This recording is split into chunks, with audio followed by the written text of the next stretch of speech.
East Timor's presidential campaign is entering its final stages, with the country set to vote in a runoff election next week. Outside of Africa, the Southeast Asian country has one of the highest rates of infant and female mortality in the world. And as Kylie Grey reports from Dili, many mothers and their children are suffering amid the continuing political tensions.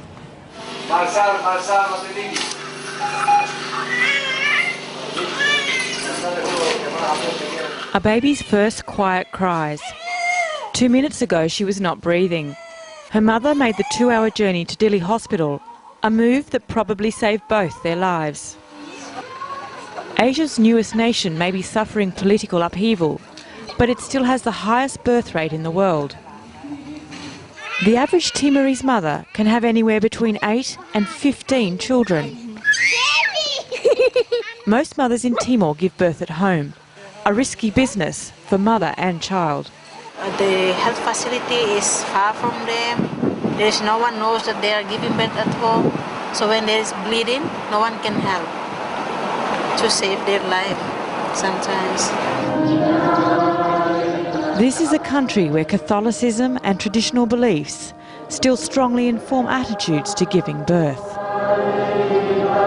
Maria works for Alola Foundation, advising mothers and mothers-to-be about the benefits of breastfeeding and birth control. Today she travels to Manatutu, a 2-hour drive from Dili. Pascuala Suarez is a proud mum. She is 42 years old and has 10 children.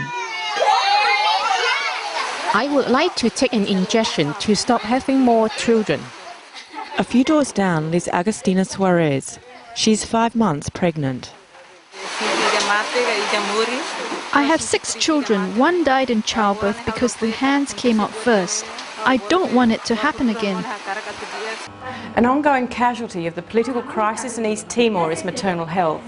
The country may have the highest birth rate in the world, but a lack of education and poor health facilities means 1 in 10 children here do not make it past their first birthday. I think it's better like Doppler ultrasound we need to have in the hospital, because now we only have 1 ultrasound. It's difficult also for us. The government has the money. Approximately $1.2 billion from oil revenue is sitting in a petroleum fund in offshore bank accounts. But political infighting over the past year has meant that most of the $300 million drawn down by the government has not been spent. As director of Alola, Kirsty Sword-Guzmao has worked for 6 years trying to improve maternal health in East Timor. And I think the people can't understand either, do they not matter enough to be able to warrant actually more support at those really basic levels of health and education particularly. And while the politicians argue, East Timor's mothers continue to give birth in life-threatening situations. Kylie Grey, Aljazeera, Dili, East Timor.